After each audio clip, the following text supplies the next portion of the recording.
L'église au Cameroun est dans de sales draps.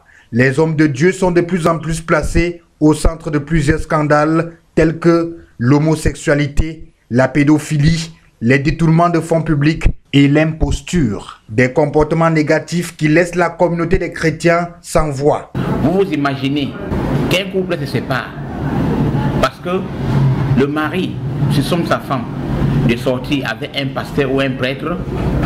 C'est plutôt la famille qui est gâtée. Les enfants se trouvent dans la rue. Si un fidèle, par exemple, apprend que son pasteur ou son prêtre s'est suicidé ou bien s'est jeté à l'eau, il doit avoir peur de l'église. Il doit peut-être se retrouver maintenant dans des sectes à pratiquer la religion du diable. Au Cameroun, la foi n'a plus de saveur, l'église se dégrade.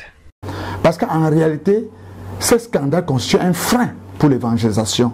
Ce scandale éclabousse non pas les auteurs de ce scandale directement, indirectement éclabousse toute l'église et glorifie le diable au lieu de glorifier Dieu. Beaucoup d'âmes rétrogrades, beaucoup d'âmes sont frustrées. Et sur le plan du droit, la loi est violée à cause de ces scandales enregistrés dans les églises. Je suis déçu des images que je vois à la télé, où des anciens bagarrent entre eux, un groupe s'élève contre un autre, l'église est barricadée. Ça veut dire que sur le plan du droit, quand il y a des scandales, ça veut dire que l'église a un frein à la loi.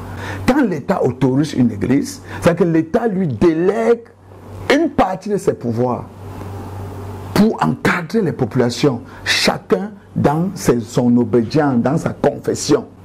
Au lieu d'encadrer, c'est maintenant des querelles, des conflits, des guerres, au point où parfois il y a des morts d'hommes, des empoisonnements, du désordre, l'atteinte à l'ordre public. La loi est violée. Il faut le constater, les païens et les non-croyants sont de plus en plus nombreux. Ils recrutent même d'ailleurs dans les rangs des églises.